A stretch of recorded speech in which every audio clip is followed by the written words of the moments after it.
할아버지, 우리 집에 오면 안 되나요? 우리 집 넓은데요.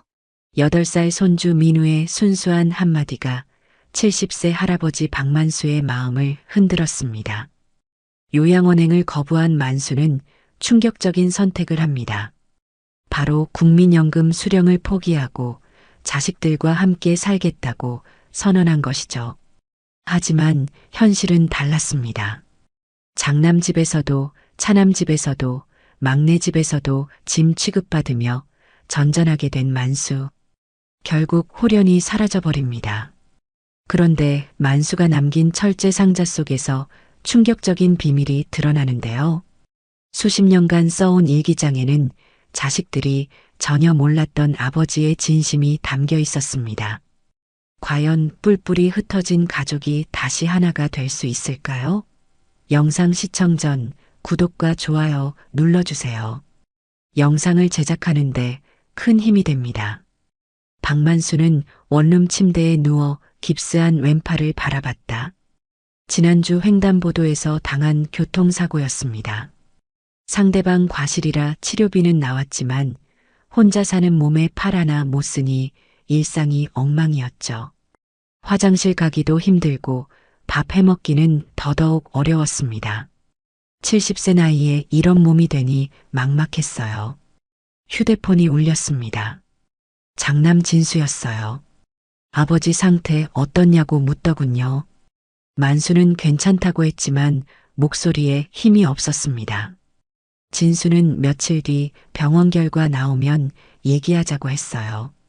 만수는 괜찮다는 말만 되풀이했죠.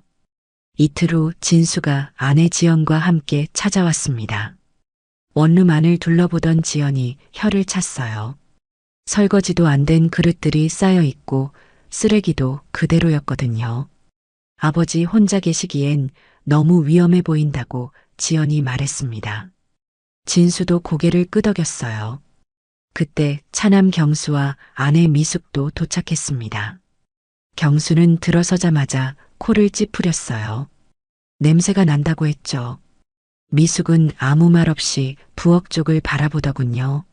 막내 성수는 혼자 왔습니다. 아내 소라는 아이들 봐야 한다고 안 왔다더군요. 진수가 입을 열었습니다. 아버지, 이제 혼자 사시기 어렵겠어요. 팔 다치신 것도 그렇고 나이도 있으시잖아요. 만수는 괜찮다고 했어요. 곧 나을 거라고 했죠. 하지만 경수가 고개를 저었습니다. 형 말이 맞아요. 아버지 혼자 계시다가 큰일 날 뻔했잖아요. 지연이 나섰습니다. 어르신 돌봄 시설 알아봤는데 괜찮은 곳 있어요. 시설도 좋고 간병사분들도 친절하대요. 만수는 깜짝 놀랐어요. 요양원 얘기였거든요. 아직 그럴 정도는 아니라고 했죠. 하지만 미숙도 거들었습니다. 시어버님 안전이 제일 중요하잖아요. 집에서 넘어지시거나 하면 어떡해요. 성수만 조용히 앉아 있었습니다. 형들이 번갈아가며 말했어요. 연금으로는 간병비 감당하기 어렵고 우리도 각자 생활이 있다고 했죠. 진수는 회사 일이 바쁘고 경수는 사업이 어렵다고 했습니다. 성수는 급여가 적어서 도움이 안 된다더군요. 만수가 말했습니다. 아직 내가 할 수 있어. 팔만 나으면 괜찮을 거야. 하지만 진수가 고개를 저었어요. 아버지 나이 생각해 보세요. 앞으로 더 아프실 수도 있고요. 미리 준비하는 게 낫지 않을까요? 지연도 맞장구 쳤습니다.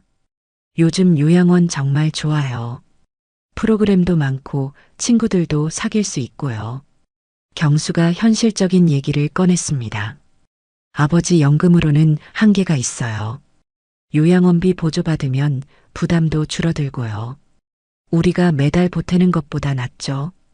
미숙이 고개를 끄덕였어요. 그게 서로한테 좋을 것 같아요.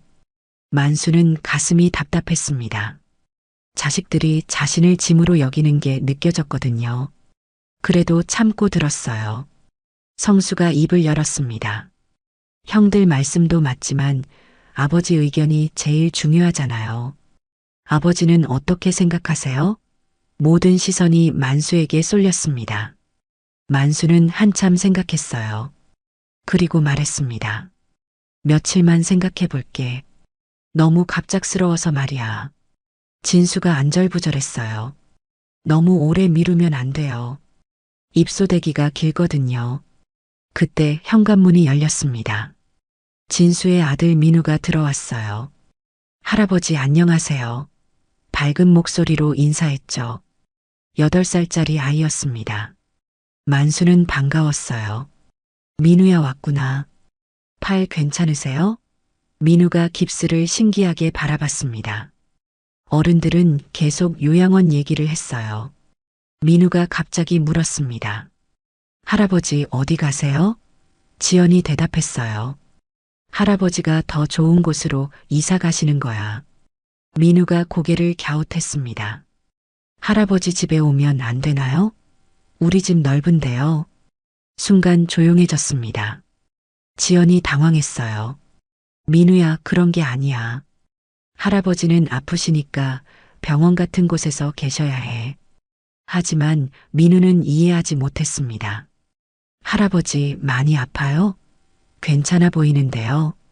만수는 민우를 바라봤습니다. 순수한 아이의 눈빛이었어요. 그 순간 가슴이 벅차올랐죠. 이 아이만큼은 자신을 짐으로 여기지 않는다는 걸 알았거든요. 진수가 민우에게 조용히 하라고 했습니다.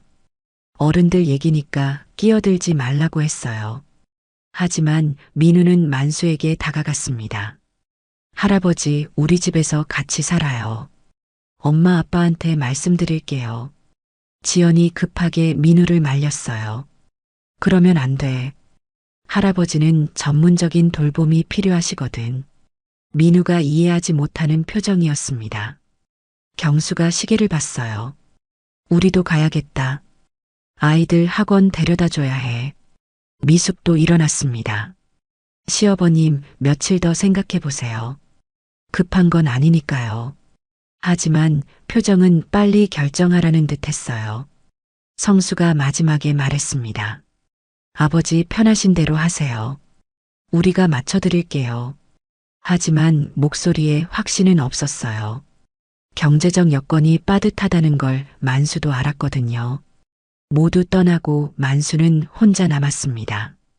민우의 말이 계속 맴돌았어요. 할아버지 집에 오면 안 되나요? 그 순진한 질문이 가슴을 찔렀습니다. 자식들은 요양원을 권했지만 손주만큼은 달랐어요. 만수는 침대에 누워 천장을 바라봤습니다. 연금 통장을 꺼내서 들여다봤어요. 매달 나오는 돈이 전 재산이었죠. 이걸로 요양원비를 내고 살 수 있을까? 부족할 게 뻔했습니다. 자식들이 보태줘야 하는 상황이었어요. 그런데 문득 생각했습니다. 돈이 문제가 아니라 마음의 문제였어요. 자식들이 자신을 부담스러워한다는 게 가장 힘들었죠. 요양원에 가면 그런 눈치는 안 봐도 되겠지만 외로울 게 뻔했습니다. 만수는 결심했습니다. 연금을 포기하더라도 가족 곁에 있겠다고 말이에요. 돈보다는 정이 더 소중하다고 생각했거든요. 민우의 그 한마디가 용기를 줬습니다. 할아버지 집에 오면 안 되나요? 그 말이 마음 깊이 박혔어요. 다음 날 만수는 진수에게 전화했습니다. 결정했다고 했어요. 요양원은 안 가겠다고 했죠. 대신 연금 수령을 중단하고 자식들과 함께 살겠다고 했습니다. 진수는 깜짝 놀랐어요. 아버지, 그게 무슨 말씀이세요? 연금 없이 어떻게 살아요? 만수가 대답했습니다. 돈보다 가족이 더 중요해. 너희들이 부담스러워하는 걸 알아. 그래서 내가 모든 걸 포기할게.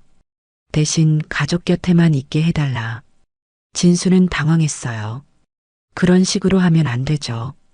아버지도 생활비가 있어야 하는데요. 하지만 만수의 결심은 확고했습니다. 이미 마음을 정했거든요. 연금 대신 가족의 사랑을 택하겠다고 했어요. 진수는 할 말을 잃었습니다. 그런 극단적인 선택을 할 줄 몰랐거든요. 사흘 후 만수는 국민연금공단에 갔습니다. 연금 수령 정지 신청서를 작성했어요. 직원이 놀랐습니다. 어르신 왜 갑자기 연금을 끊으시려고 해요? 다시 신청하려면 절차가 복잡하다고 설명했죠. 만수는 괜찮다고 했어요. 필요 없다고 했습니다. 직원은 이해하지 못했어요. 70세에 연금 없이 어떻게 사느냐고 물었죠. 만수는 가족이 있다고 대답했습니다. 은행에서 비상금도 모두 인출했어요. 적금까지 깨서 현금으로 만들었죠. 통장 잔고가 거의 바닥났습니다. 하지만 후회하지 않았어요. 진수에게 전화했습니다. 오늘 집으로 가겠다고 했어요. 짐은 별로 없으니 걱정 말라고 했죠. 진수는 당황했습니다. 아버지 갑자기 왜 그러세요? 아직 준비도 안 됐는데요. 만수는 준비할 게 뭐 있냐고 반문했어요. 방 하나만 있으면 된다고 했죠. 진수는 할 말이 없었습니다. 아버지가 연금까지 포기하며 오겠다는데 거절할 수도 없었거든요. 오후에 만수는 택시를 타고 진수 집으로 갔습니다. 아파트 15층이었어요. 지연이 현관에서 맞았습니다. 아버님 오셨네요. 목소리가 어색했어요. 반갑지 않다는 게 느껴졌죠. 진수는 짐을 받으며 말했어요. 아버지 정말 연금 끊으셨어요? 만수는 고개를 끄덕였습니다. 더 이상 너희한테 부담 주기 싫어서 말이야. 지연이 난감한 표정이었어요. 아버님 그러시면 저희가 더 부담스러워요. 만수는 미안하다고 했습니다. 최대한 패 끼치지 않겠다고 했어요. 방을 구경했습니다. 작은 방 하나를 내줬어요. 원래 서재로 쓰던 곳이었죠. 책장을 옮기느라 정신없었습니다. 지연이 투덜거렸어요. 책 둘 곳이 없어졌다고 했죠. 진수가 조용히 하라고 했습니다. 민우가 학교에서 돌아왔어요. 할아버지, 신나게 뛰어왔죠. 정말 우리 집에 사시는 거예요? 만수는 웃었습니다. 그래, 할아버지가 여기서 살게 됐어. 민우가 박수쳤어요. 좋아요. 이제 매일 볼 수 있겠다. 지연이 민우를 달랬습니다. 할아버지 아직 아프시니까 조용히 해야 한다고 했어요. 민우가 알겠다고 고개를 끄덕였습니다. 첫 저녁 식사였어요. 지연이 간단히 차렸습니다. 평소보다 찬이 적었어요. 진수가 눈치를 주었죠. 아버지 입맛에 맞나요? 만수는 맛있다고 했습니다. 뭐든 고맙다고 했어요. 하지만 지연의 표정은 밝지 않았습니다. 식사 후 설거지를 하려 했지만 깁스 때문에 어려웠어요. 지연이 됐다고 말렸습니다. 다치신 몸으로 무리하지 마세요. 하지만 말투가 차갑게 느껴졌어요. 진수는 회사 일로 바빴습니다. 아침 일찍 나가서 밤늦게 들어왔어요. 만수와 대화할 시간이 거의 없었죠. 지연도 자기 일에 바빴습니다. 만수는 대부분 방에서 지냈어요. 며칠이 지나자 문제가 생기기 시작했습니다. 만수가 새벽에 화장실을 자주 갔거든요. 나이가 들어서 그런 거였죠. 지연이 잠을 못 잔다고 불평했습니다. 진수한테 말했어요. 아버님 때문에 잠을 설친다고 했죠. 진수도 고민이었습니다. 병원에 모시고 가야 할 일도 많았어요. 깁스 교체하러 가거나 물리치료 받을 때였죠. 진수가 회사에서 조퇴해야 했습니다. 지연은 운전을 못해서 도움이 안 됐어요. 상사가 눈치를 주기 시작했습니다. 요즘 왜 자꾸 조퇴하냐고 물었어요. 진수는 아버지 병원 모시고 간다고 했죠. 상사가 한숨을 쉬었습니다. 가족 일도 중요하지만 회사 일도 신경 써야 한다고 했어요. 집에서도 스트레스였습니다. 지연이 점점 짜증을 냈어요. 빨래도 늘었고 전기세 가스비도 올랐다고 했죠. 아버님 때문에 생활비가 늘었다고 불평했습니다. 진수는 참고 있었지만 한계가 느껴졌어요. 만수도 눈치가 보였습니다. 최대한 조용히 지내려 했어요. 방에서 나오지 않으려 했죠.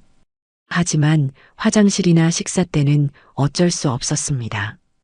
그때마다 지연의 시선이 부담스러웠어요. 어느 날 진수와 지연이 다퉜습니다. 지연이 목소리를 높였어요. 언제까지 이렇게 살아야 해요? 아버님 연금도 없으시고 우리가 다 감당해야 하잖아요. 진수가 진정하라고 했습니다. 아버지가 들으신다고 했어요. 지연이 더 화를 냈습니다. 들으면 어때요? 사실인데요. 이래서 요양원 가시라고 한 거잖아요. 만수는 방에서 모든 걸 들었습니다. 가슴이 아팠어요. 자식들에게 짐이 되고 있다는 걸 뼈저리게 느꼈죠. 민우만이 유일한 위로였습니다. 할아버지 괜찮으세요? 걱정스러운 표정으로 물었어요. 만수는 괜찮다고 웃어줬습니다. 하지만 속으로는 괴로웠어요. 열흘이 지나자 진수가 형제회의를 제안했습니다. 아버지 문제를 의논해야겠다고 했어요. 경수와 성수를 불렀습니다. 만수는 불안했어요. 무슨 얘기를 할지 뻔했거든요. 경수가 와서 말했습니다. 형 고생 많으셨어요. 우리도 도와드려야죠. 성수도 미안하다고 했어요. 혼자 감당하게 해서 말이에요. 하지만 다들 경제적 여건이 빠듯했습니다. 진수가 솔직하게 말했습니다. 아버지를 계속 모시기엔 한계가 있어요. 지연이도 힘들어하고 회사에서도 눈치 보이고요. 경수가 고개를 끄덕였어요. 우리 집으로 모셔갈까요? 하지만 확신이 없는 목소리였습니다. 성수가 나섰습니다. 우리가 모시겠어요. 급여는 적지만 마음만은 있으니까요. 형들이 놀랐어요. 성수 집은 전세로 사는데 여건이 더 어려웠거든요. 하지만 성수는 고집했습니다. 아버지를 요양원에 보낼 수는 없어요. 우리가 돌아가면서 모시죠. 결국 만수는 성수 집으로 가기로 했습니다. 진수는 미안해했어요. 하지만 안도의 표정도 섞여 있었죠. 지연은 노골적으로 기뻐했습니다. 만수는 또다시 짐을 쌌어요. 이번엔 더 적은 짐이었습니다. 민우가 아쉬워했어요. 할아버지 왜 가세요? 만수는 울컥했습니다. 잠깐 삼촌 집에 갔다 올게. 금방 올 거야. 하지만 언제 다시 올지 알 수 없었어요. 성수는 아버지를 진심으로 반겼습니다. 아버님 오셨어요. 환한 얼굴로 맞이했어요. 사회복지사 일을 하면서 어르신들을 많이 봐서 그런지 이해심이 깊었습니다. 소라는 억지로 웃었어요. 아버님 안녕하세요. 하지만 표정이 어색했죠. 성수가 방을 안내했습니다. 여기가 아버님 방이에요. 좁지만 깨끗하게 치웠어요. 만수는 고마워했습니다. 충분해 고마워. 성수야 패 끼쳐서 미안하다. 성수가 손을 흔들었어요. 무슨 말씀이세요? 가족끼리 뭐가 패해요? 소라는 속으로 한숨을 쉬었습니다. 한 달도 못 버틸 거라고 생각했거든요. 전세 살림에 시아버지까지 모시기엔 버거웠어요. 하지만 겉으로는 내색하지 않았습니다. 아버님 편하게 계세요. 뭐 필요하시면 말씀하시고요. 만수는 조심스러웠어요. 최대한 폐를 끼치지 않으려 했죠. 새벽에 화장실 갈 때도 발소리를 죽였습니다. 식사할 때도 많이 먹지 않으려 했어요. 성수가 말했습니다. 아버지 많이 드세요. 살도 빠지신 것 같은데요. 만수는 괜찮다고 했어요. 나이 들면 원래 그런 거야. 소라는 장 보는 돈이 늘어나는 게 부담이었습니다. 성수 월급이 200만 원 남짓인데 식비가 더 들었거든요. 시아버지 드실 반찬도 따로 해야 했고요. 성수가 눈치채고 말했어요. 여보 장보기 힘들면 내가 퇴근길에 살게. 소라가 대답했습니다. 괜찮아요. 제가 할게요. 하지만 목소리에 짜증이 섞여 있었어요. 만수는 집안일을 도우려 했습니다. 깁스는 풀렸지만 아직 힘이 부족했어요. 설거지를 하다가 그릇을 깨뜨렸습니다. 소라가 달려왔어요. 아버님 괜찮으세요? 다치신 건 아니죠? 만수는 미안해했습니다. 미안해, 그릇을 깨뜨렸네. 소라가 치우며 말했어요. 괜찮아요. 조심하세요. 하지만 속으로는 화가 났습니다. 그릇도 돈인데 자꾸 깨뜨리면 어떡하나 싶었거든요. 병원비도 부담이었습니다. 만수가 정기검진을 받아야 했거든요. 성수가 모시고 갔는데 검사비만 10만 원이 나왔어요. 약값도 한 달에 5만 원씩 들었습니다. 성수는 아무 말 안 했지만 소라는 달랐어요. 집에서 투덜거렸습니다. 병원비만 한 달에 15만 원이에요. 우리 생활비에서 어떻게 감당해요? 성수가 달랬습니다. 여보, 아버지 몸이 안 좋으시니까 어쩔 수 없잖아. 소라가 목소리를 높였어요. 그럼 우린 어떻게 살아요? 아이들 학원비도 빠듯한데요. 만수는 방에서 이 대화를 들었습니다. 가슴이 무거웠어요. 또 짐이 되고 있다는 생각이 들었죠. 다음 날부터 병원 가는 것도 미뤘습니다. 성수가 왜 안 가시냐고 물었어요. 만수는 괜찮다고 했습니다. 약도 충분하다고 거짓말했어요. 성수는 의심스러워했지만 강요하지 않았습니다. 한 달이 지나자 더 큰 문제가 생겼습니다. 전세 대출 연장 시기가 다가온 거예요. 소라가 은행에 갔는데 소득 대비 부양 가족이 늘어서 조건이 까다로워졌다더군요. 은행 직원이 말했습니다. 부양 가족이 늘었네요. 소득 증빙이 더 필요할 것 같은데요. 소라는 당황했어요. 시아버지 모시게 된 거라고 설명했죠. 직원이 고개를 끄덕였습니다. 그럼 시아버님 소득 증명도 필요해요. 하지만 만수는 연금을 끊었으니 소득이 없었어요. 소라가 집에 와서 성수에게 말했습니다. 큰일 났어요. 은행에서 대출 연장이 어렵다고 해요. 아버님 때문에 조건이 안 맞는데요. 성수가 놀랐습니다. 그럼 어떻게 해요? 이사 가야 하는 건가요? 소라가 화를 냈어요. 그러게요. 아버님 모시겠다고 할 때 이런 건 생각 안 하셨어요? 성수가 미안해했습니다. 몰랐어요. 다른 방법을 찾아볼게요. 만수는 이 대화를 우연히 들었습니다. 화장실에 가려다가 거실에서 들리는 소리였어요.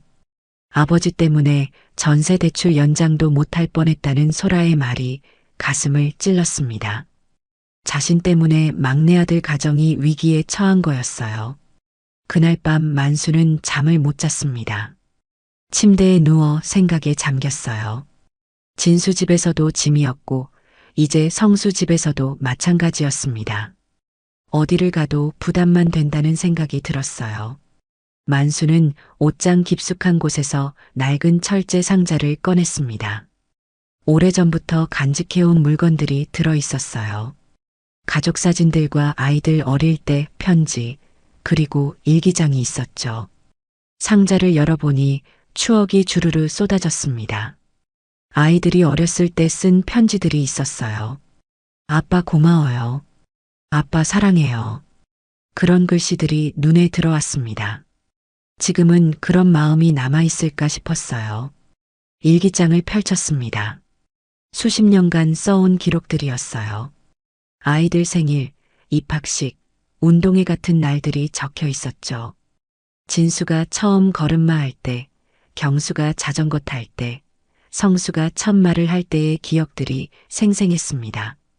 하지만 지금은 모든 게 달라졌어요. 그 사랑스러웠던 아이들이 이제는 자신을 짐으로 여기고 있었죠. 만수는 펜을 들었습니다. 일기장 마지막 페이지에 뭔가를 적기 시작했어요.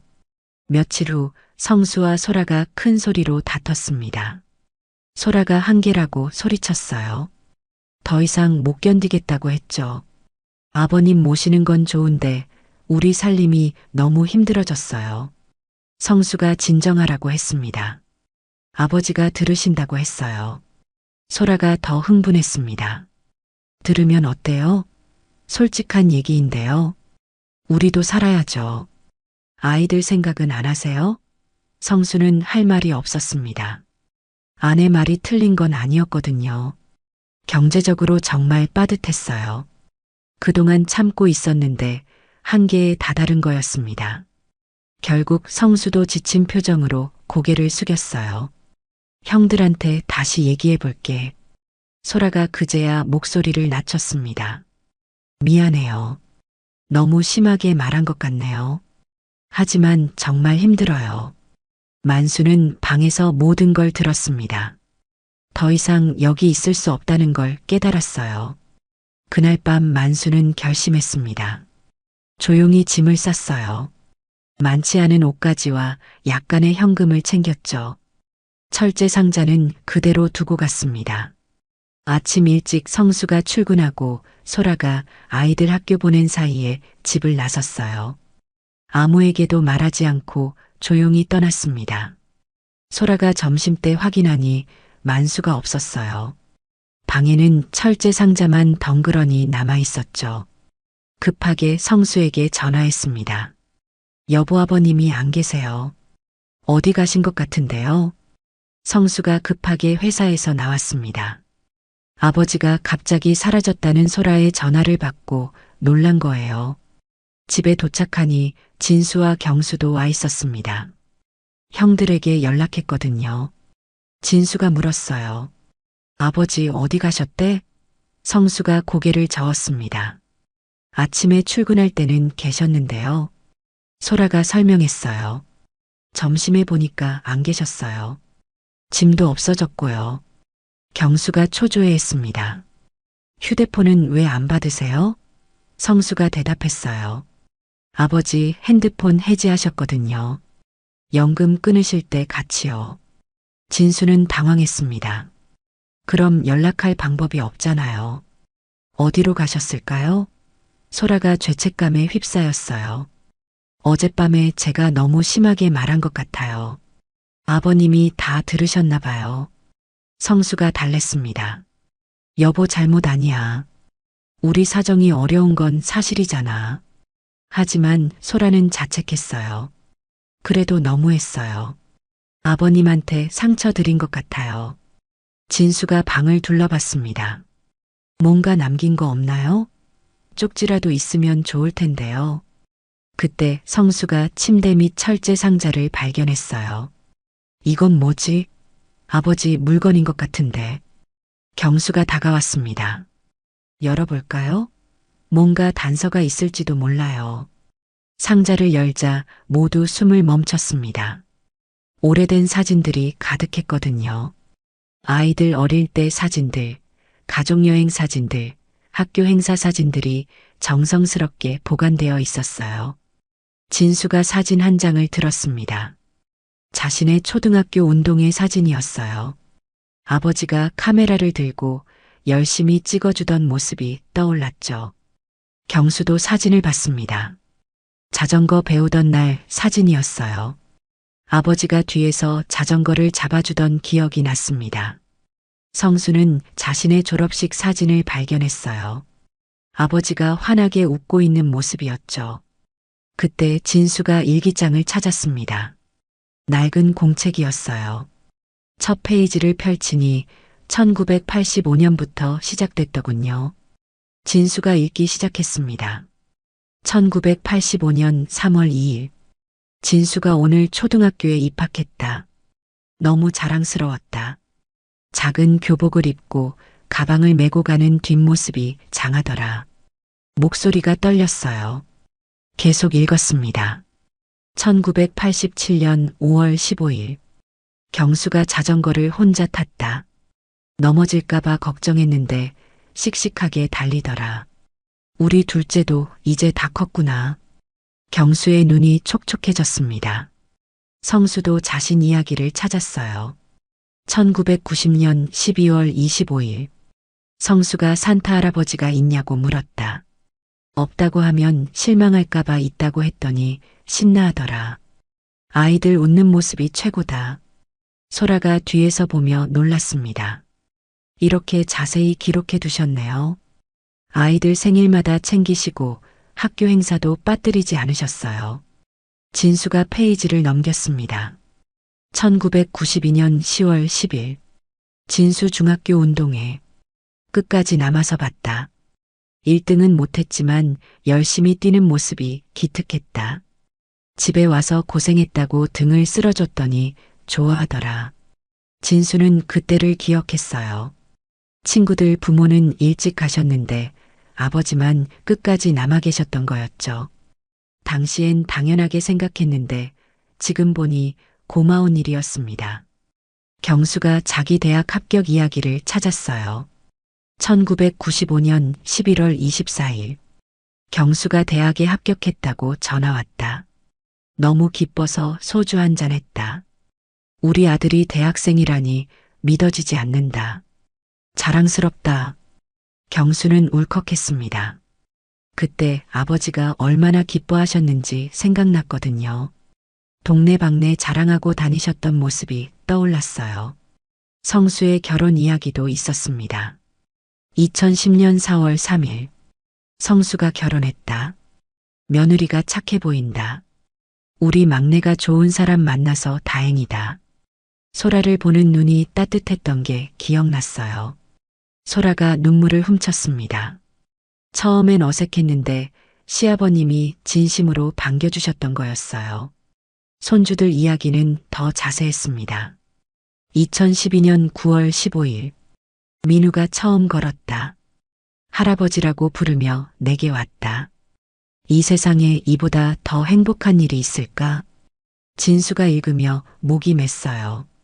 아버지가 손주를 얼마나 사랑하시는지 느껴졌거든요. 그런데 자신은 그 마음을 몰랐던 거였습니다.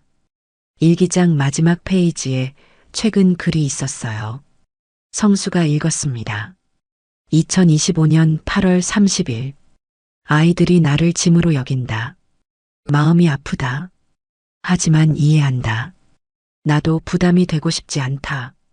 연금보다 가족의 웃음이 내 전 재산이었는데 이제 그 웃음도 사라졌다. 성수의 목소리가 떨렸어요. 계속 읽었습니다. 그래도 후회하지 않는다. 아이들 곁에 있었던 시간들이 행복했다. 이제는 내가 물러날 때인 것 같다. 아이들아 미안하고 고맙다. 사랑한다. 마지막 문장을 읽자 모두 울음을 터뜨렸습니다. 아버지의 진심이 느껴졌거든요. 그동안 자신들이 얼마나 몰인정했는지 깨달았어요. 진수가 흐느꼈습니다. 아버지가 이런 마음이셨구나. 우리가 너무했어. 경수도 자책했어요. 아버지 연금까지 포기하시면서 우리 곁에 계시려 했는데 우리는 뭘 했어. 성수가 가장 괴로워했습니다. 마지막에 계셨던 게 우리 집인데 제대로 모시지도 못했어요. 소라도 눈물을 흘렸어요. 제가 너무 심하게 굴었어요. 아버님 마음을 전혀 몰랐어요. 상자 맨 밑에 편지 한 장이 더 있었습니다. 진수가 펼쳐서 읽었어요. 사랑하는 아들들에게 너희들을 키우면서 행복했다. 어린 시절 웃던 모습들이 아직도 눈에 선하다. 이제 너희들도 각자 가정이 있고 살아갈 길이 있다. 아버지는 더 이상 짐이 되고 싶지 않다. 너희들이 행복하기만 하면 그것으로 충분하다. 미안하고 사랑한다.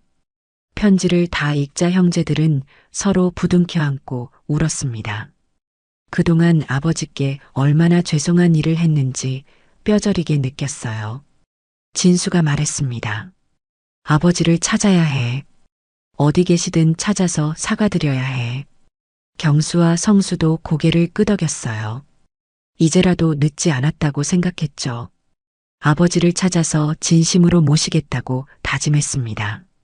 다음 날 아침 일찍 형제들이 모였습니다. 아버지를 찾기 위해서였어요. 진수가 말했습니다. 일단 아버지가 자주 가시던 곳부터 찾아보자. 병원이나 목욕탕 같은 데 말이야. 경수가 고개를 끄덕였어요. 저는 택시 기사들한테 물어볼게요. 혹시 어르신 본 사람 있을지 몰라요. 성수도 나섰습니다. 동네 경로당이나 복지관도 확인해 볼게요. 진수는 먼저 병원으로 갔습니다. 아버지가 정기검진 받던 곳이었어요. 접수처에서 물었습니다.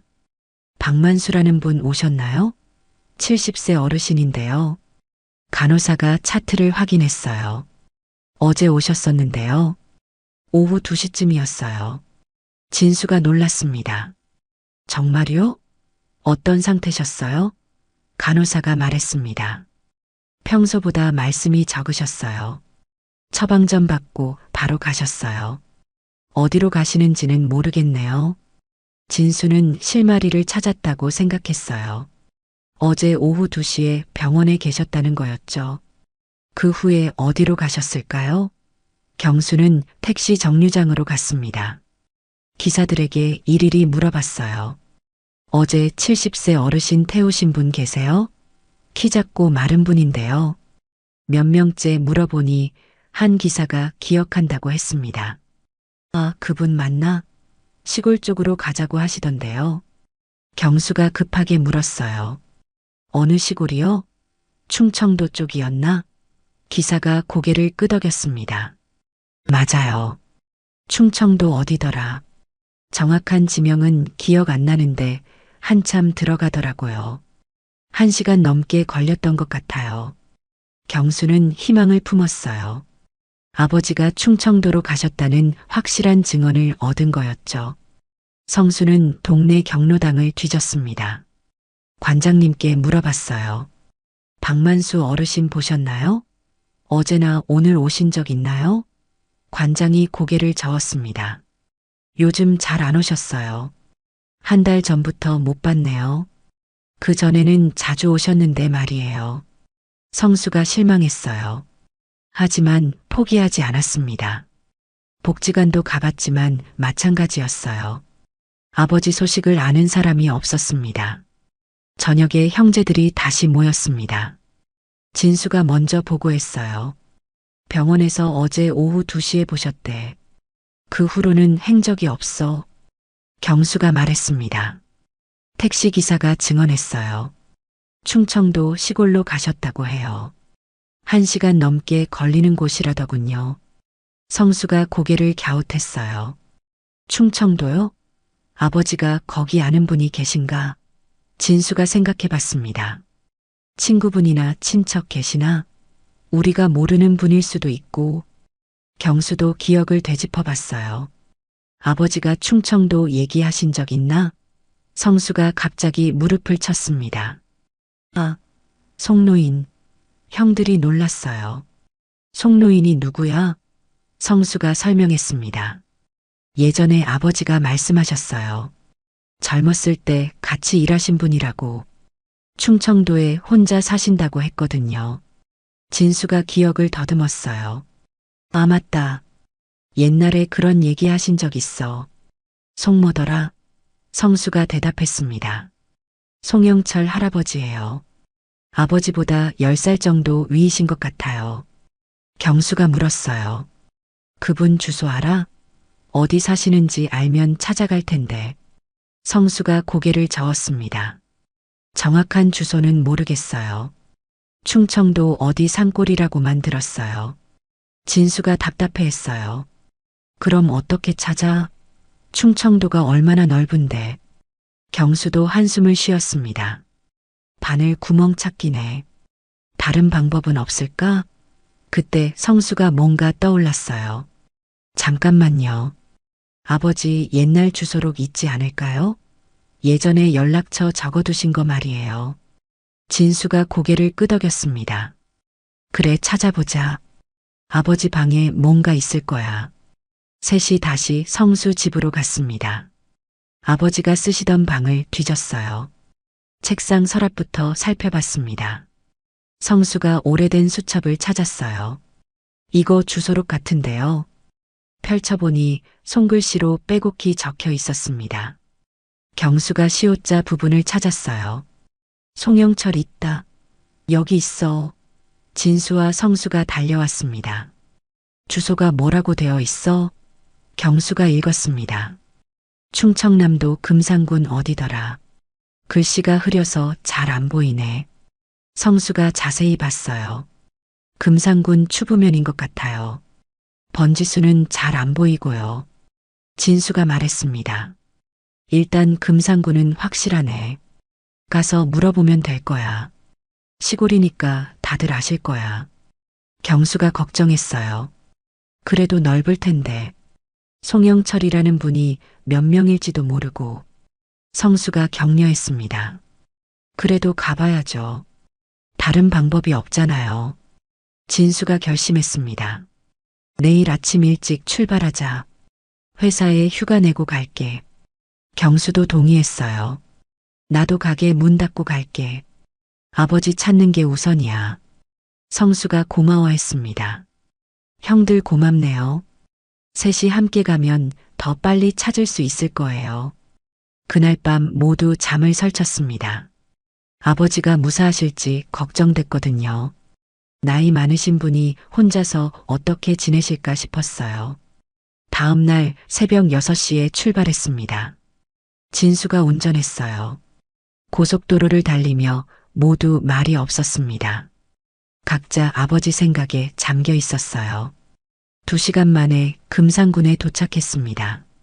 추부면 사무소를 찾아갔어요. 직원에게 물었습니다. 송영철이라는 분 사시는 곳 아세요? 80세 넘으신 할아버지인데요. 직원이 고개를 갸웃했어요.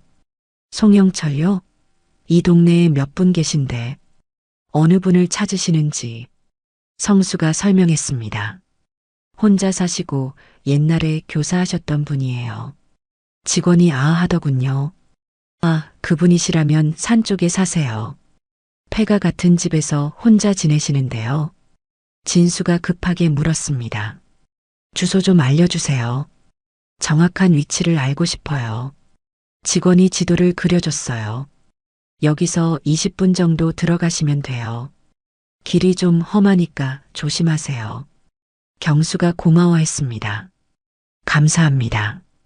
혹시 최근에 어르신 한 분 더 보신 적 있나요? 70세 정도 되신 분이요. 직원이 고개를 끄덕였어요. 아, 어제 버스 정류장에서 봤어요. 송 할아버지 집 방향으로 걸어가시더라고요. 형제들은 확신했습니다. 아버지가 분명 그곳에 계실 거라고 생각했어요. 차를 몰고 산길로 들어갔습니다. 비포장도로가 계속됐어요. 차가 덜컹거렸지만 모두 참았습니다. 20분쯤 가니 낡은 집 한 채가 보였어요. 진수가 차를 세웠습니다. 여기인 것 같아. 내려서 확인해 보자. 셋이 조심스럽게 집에 다가갔습니다. 문을 두드렸어요. 누구세요? 안에서 늙은 목소리가 들렸습니다. 성수가 대답했습니다. 박만수 어르신 아드님들이에요. 아버지 찾으러 왔어요. 문이 열렸습니다. 80대로 보이는 할아버지가 나타났어요. 아, 그러시구나. 들어오세요. 만수가 여기 있어요. 송영철 할아버지가 안내했습니다. 만수는 뒤편에 있어요. 텃밭 가꾸고 있을 거예요. 형제들이 집 뒤로 따라갔습니다. 잡초가 무성한 마당 너머로 작은 밭이 보였어요. 거기서 누군가 호미를 들고 일하고 있었습니다. 진수가 먼저 알아봤어요. 아버지, 만수가 고개를 들었습니다. 깜짝 놀란 표정이었어요. 너희들이 어떻게 여기를? 경수와 성수도 달려갔습니다. 아버지 여기 계셨구나. 걱정 많이 했어요. 만수는 흙을 털며 일어났습니다. 몸이 예전보다 말랐어요. 며칠 사이에 볼이 들어간 것 같았죠.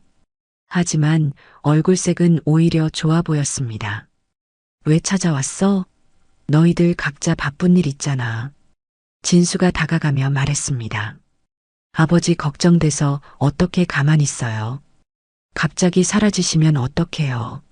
만수는 고개를 저었어요. 걱정할 거 없어. 여기서 잘 지내고 있거든. 경수가 둘러봤습니다. 이 집은 뭐예요? 여기서 주무시는 거예요? 송영철이 설명했어요. 옛날에 내가 살던 집이야. 지금은 빈집이지만 만수가 와서 정리하고 있어. 성수가 놀랐습니다. 아버지 혼자서 이 큰 집을 어떻게 지내세요? 만수가 대답했어요. 별거 아니야. 방 하나만 쓰고 있어. 부엌도 고쳐서 밥도 해먹고. 진수는 마음이 아팠습니다. 이런 허름한 곳에서 혼자 계시다니요. 집으로 가요. 아버지. 만수가 고개를 저었어요. 여기가 좋아. 조용하고 공기도 맑고. 송영철이 중재했습니다. 애들아, 아버지 말씀 들어라. 내 아버진 가족 곁에 있고 싶었을 뿐이야. 너희들이 싫어서 온 게 아니야. 경수가 울먹였어요. 할아버지, 저희가 아버지한테 너무했어요. 이제 알겠어요. 성수도 눈물을 흘렸습니다. 아버지 일기장 봤어요. 그동안 우리를 얼마나 사랑하셨는지 알겠어요. 만수가 당황했어요. 일기장을 어떻게 봤어? 진수가 설명했습니다. 아버지 방에 철제 상자 있었어요. 그 안에 일기장이랑 편지가 있더라고요. 만수는 한숨을 쉬었어요. 그걸 보면 안 되는 건데. 그냥 내 개인적인 기록일 뿐이야. 경수가 무릎을 꿇었습니다. 아버지 용서해 주세요. 저희가 정말 바보였어요. 아버지 마음도 모르고 짐이라고 생각했어요. 성수도 따라 무릎을 꿇었어요. 아버지, 저도 미안해요. 마지막에 우리 집에서도 제대로 모시지 못했어요. 진수도 무릎을 꿇었습니다. 아버지, 다시 기회를 주세요. 이번엔 정말 잘할게요. 연금일도 다시 신청하시고 저희가 모실게요. 만수는 아무 말 없이 바라봤어요. 그리고 조용히 미소를 지었습니다. 일어나거라. 무릎 꿇을 일 아니야. 하지만 함께 가자는 말에는 대답하지 않았어요. 송영철이 말했습니다. 만수야, 애들이 이렇게 찾아왔는데 집에 가지 그래. 만수가 고개를 저었어요. 여기가 편해. 아무한테도 폐 안 끼치고 살 수 있거든. 진수가 간절히 말했습니다. 아버지, 폐 끼치는 게 아니에요. 가족이잖아요. 당연히 함께 살아야죠. 경수도 거들었어요. 저희가 바뀌었어요. 이제 정말 아버지를 잘 모실 거예요. 성수가 눈물을 흘리며 말했습니다. 아버지, 저희 없으면 어떻게 살아요? 아버지가 계셔야 가족이 되는 거예요. 만수는 여전히 미소만 지었어요. 아무 대답도 하지 않았죠. 그냥 조용히 듣고만 있었습니다. 송영철이 안타까워했어요. 만수야, 애들 마음도 받아줘. 진심으로 뉘우치고 있잖아. 만수가 집 안으로 들어갔습니다. 너희들 차 한잔하고 가거라. 멀리서 왔는데. 형제들이 따라 들어갔어요. 집안은 생각보다 깔끔했습니다. 만수가 직접 정리한 게 느껴졌어요. 부엌에서 물을 끓이며 말했습니다. 여기서 며칠 살아보니까 좋더라. 새벽에 새소리 듣고 저녁에 별 보고. 진수가 답답해했어요. 아버지, 그래도 병원은 어떻게 가세요? 약은 챙겨 드시고 계시고요? 만수가 대답했어요. 송 형님이 차 있어. 급하면 태워다 줘. 약도 넉넉히 가져왔고. 경수가 물었습니다. 식사는 어떻게 하세요? 장보기도 힘드실 텐데요. 만수가 텃밭을 가리켰어요. 채소는 저기서 따먹고 쌀은 송 형님이 나눠줘. 별로 먹을 것도 없어? 성수가 안타까워했습니다.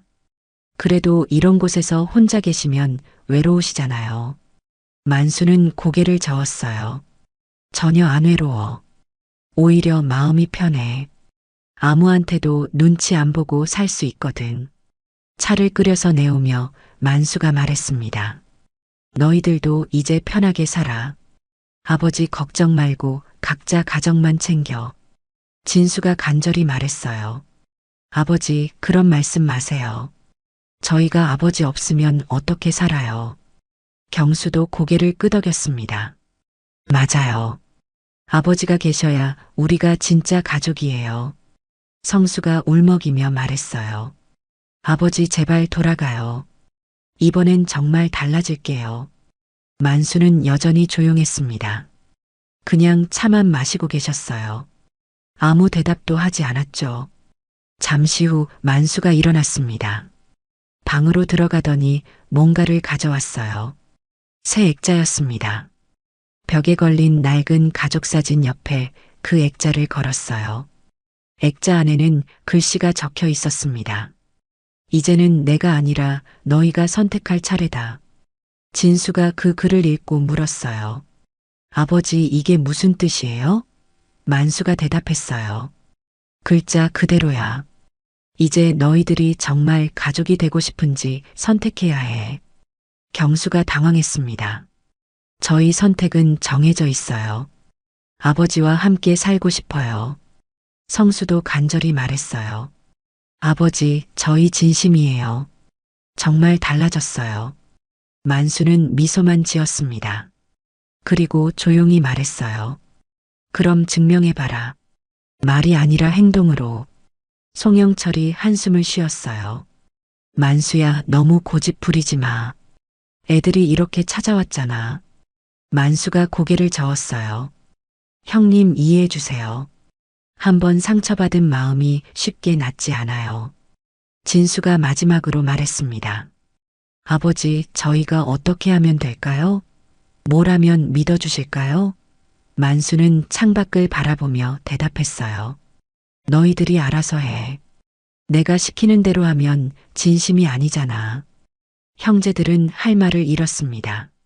아버지의 마음을 돌리기가 쉽지 않다는 걸 깨달았어요. 하지만 포기할 수는 없었습니다. 반드시 아버지를 모셔가겠다고 다짐했죠. 형제들은 집으로 돌아가는 길에 진지하게 대화했습니다. 진수가 먼저 입을 열었어요. 아버지 마음을 돌리려면 우리가 정말 변해야 해. 말로만 하면 안 돼. 경수가 고개를 끄덕였습니다. 맞아. 행동으로 보여드려야지. 그런데 뭘 어떻게 해야 할까? 성수가 말했습니다. 주말마다 아버지 뵈러 가는 건 어때요? 그리고 집 정리도 도와드리고. 진수가 생각해 봤어요. 좋은 생각이야. 나도 주말엔 시간 낼 수 있어. 경수도 동의했습니다. 나도 가게 일 조정해서 시간 만들게. 아버지 혼자 계시게 둘 순 없어. 다음 주말 세 형제는 다시 시골로 갔습니다.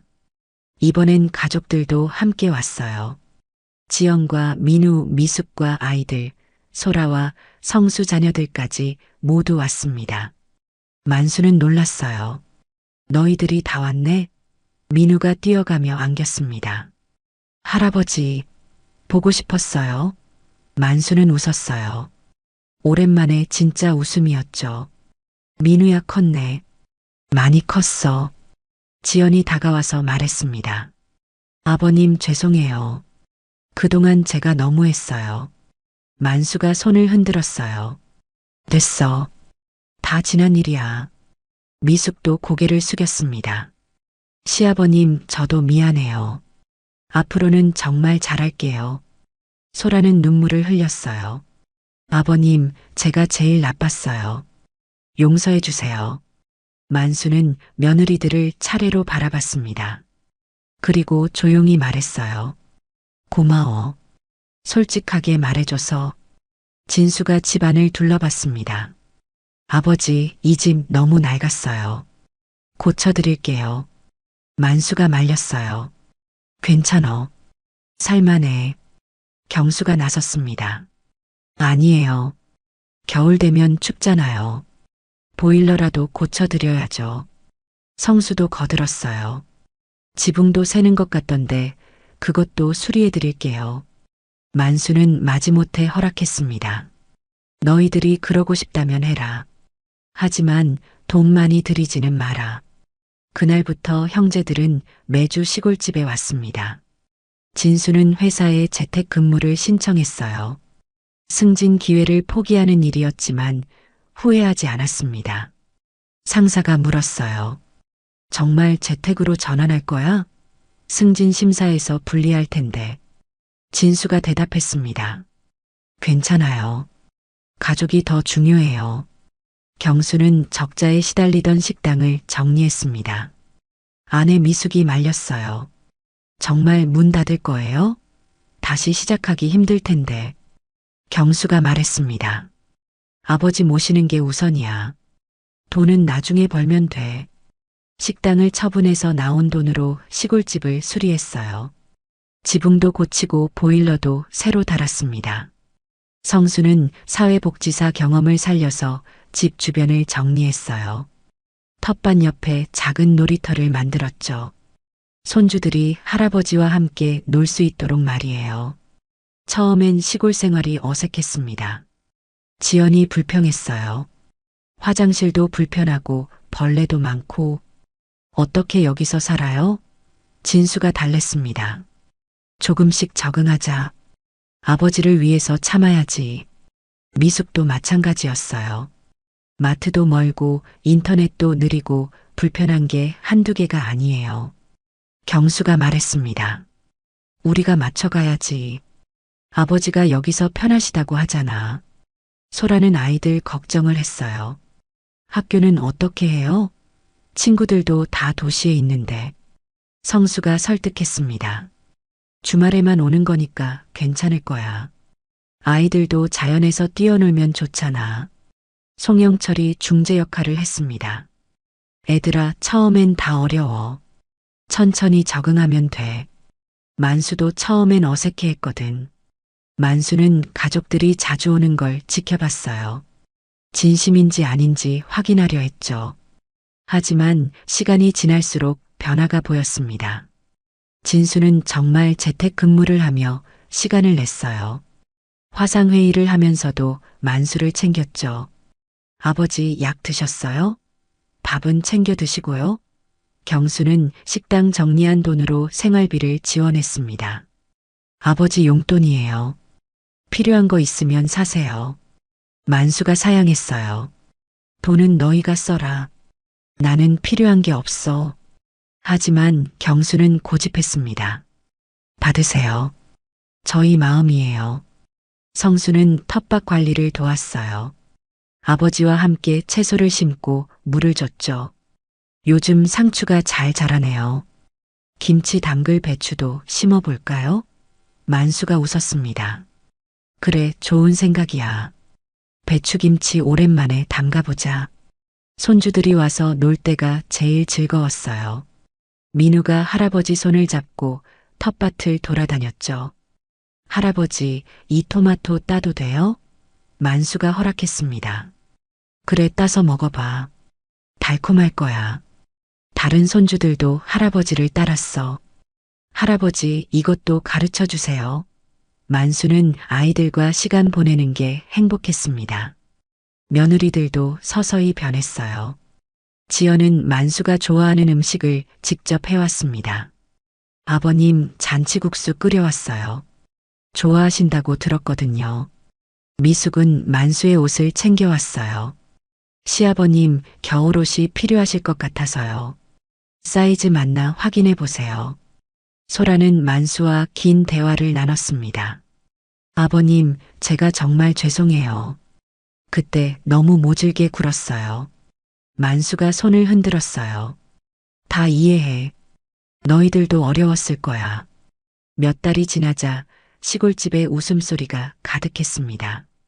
주말마다 온 가족이 모여서 함께 시간을 보냈어요. 만수도 조금씩 마음을 열기 시작했습니다. 어느 날 저녁 만수가 말했어요. 너희들 정말 변했구나. 처음엔 믿기지 않았는데. 진수가 대답했습니다. 아버지, 저희가 얼마나 바보였는지 깨달았어요. 이제라도 늦지 않았죠? 경수도 거들었어요.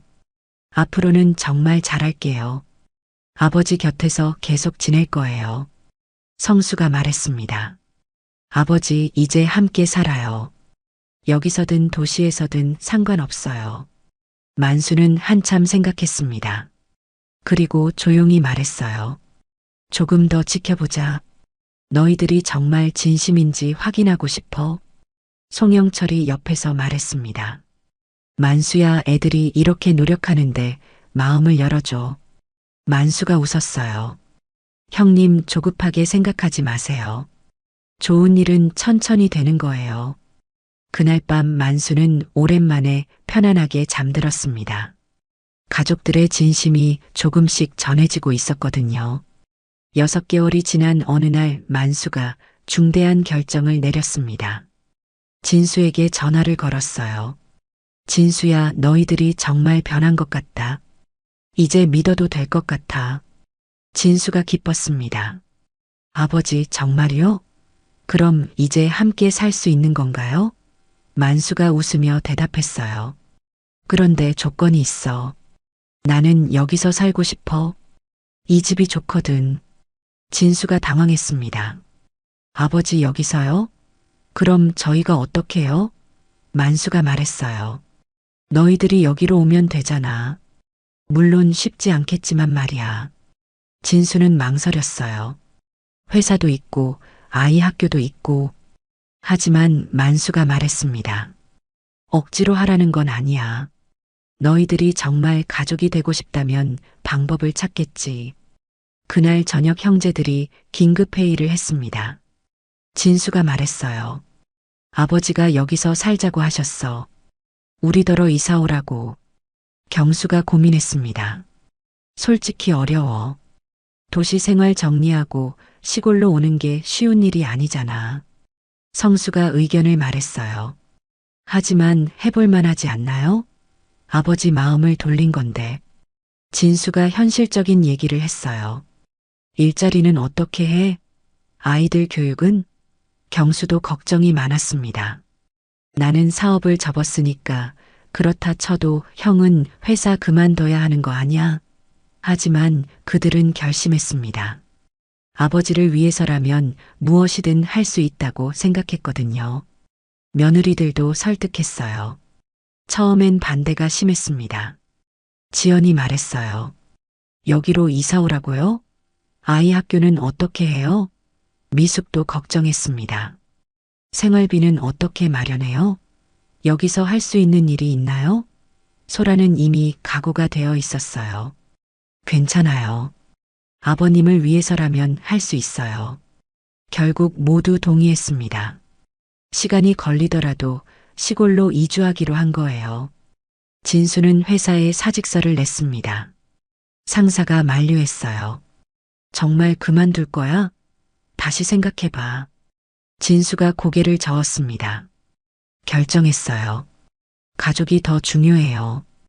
회사 동료들도 아쉬워했죠. 좋은 직장 그만두고 시골 가다니.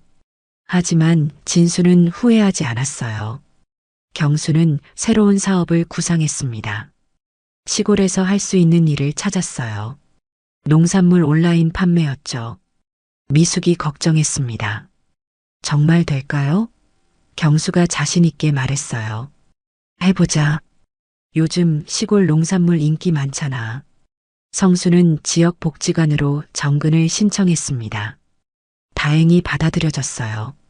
소라가 기뻤습니다. 정말 다행이네요. 그럼 일자리 걱정은 없겠어요. 아이들 학교 문제도 해결했습니다. 시골 학교로 전학을 보냈어요. 민우가 처음엔 싫어했습니다. 친구들이랑 헤어지기 싫어요. 진수가 달랬어요. 새로운 친구들 사귈 수 있어. 할아버지도 가까이 계시고. 차차 아이들도 적응했습니다. 시골 학교가 생각보다 괜찮았거든요. 선생님들도 친절하고 자연에서 뛰어놀 수 있어서 좋았어요. 이사 준비가 한창일 때 만수가 도왔습니다. 너무 많은 짐 가져오지 마라. 여기선 단순하게 사는 게 좋아. 송영철도 기뻤어요. 만수야, 가족들이 다 오다니 좋겠다. 이 동네가 활기찰 것 같아. 만수가 웃었습니다. 형님 덕분이에요. 혼자였다면 버티지 못했을 거예요. 드디어 이사하는 날이 왔습니다. 큰 트럭이 시골집 앞에 섰어요. 가구와 생활용품들이 내려졌죠. 만수는 기뻤습니다.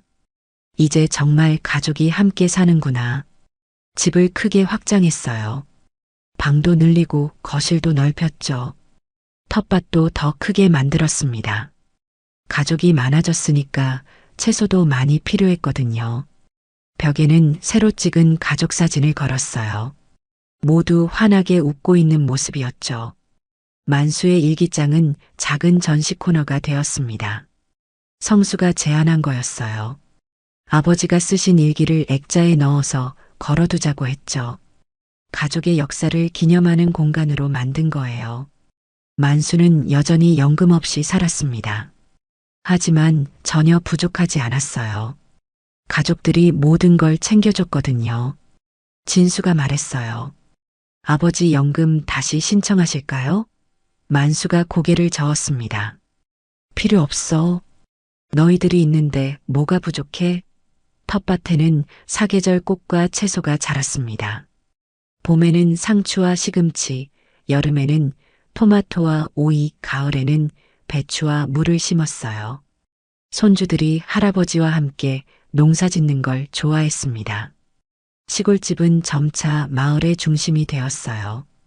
이웃 어르신들이 자주 놀러 왔죠. 성수가 복지 프로그램을 진행했거든요. 마을 아이들도 방과 후에 와서 놀았습니다. 넓은 마당에서 뛰어놀 수 있어서 좋아했어요. 만수는 마을 아이들을 챙겨줬습니다. 어디서 많이 본 얼굴이네. 학교 잘 다니고 있어? 아이들이 대답했어요. 네, 할아버지. 할아버지 집이 제일 재미있어요. 저녁마다 온 가족이 함께 밥을 먹었습니다. 큰 식탁에 둘러앉아서 하루 있었던 일을 나눴어요.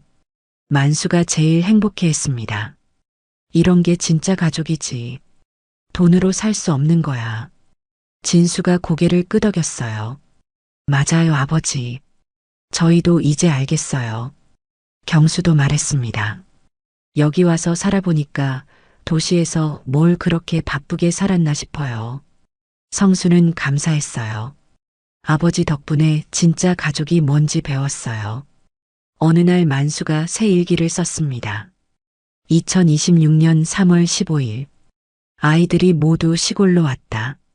매일 웃음소리가 끊이지 않는다. 이보다 더 행복할 수 있을까? 연금은 없지만 사랑은 넘친다. 가족의 진심은 늦어도 결국 통하는구나. 그날 저녁 만수는 손주들과 함께 별을 봤습니다. 도시에서는 볼 수 없던 수많은 별들이 반짝였어요. 민우가 물었습니다. 할아버지 별이 왜 이렇게 많아요? 만수가 대답했어요. 깨끗한 곳에서만 볼 수 있는 거야. 마음도 깨끗해야 별이 보이는 거지. 손주들이 신기해했어요. 할아버지 마음도 깨끗해요? 만수가 웃었습니다. 할아버지 마음에도 별이 가득해. 너희들 덕분에 말이야. 그렇게 시골집은 사랑이 가득한 보금자리가 되었습니다. 연금은 없었지만 가족의 웃음이 있었고 돈은 부족했지만 마음은 풍족했어요. 만수는 매일 감사했습니다. 늦었지만 진짜 가족을 되찾았다는 사실에 말이에요. 오늘 이야기가 좋으셨다면 구독과 댓글, 알람 설정 잊지 마시고 소중한 댓글 하나가 정말 큰 힘이 됩니다. 시청해 주셔서 진심으로 감사드립니다.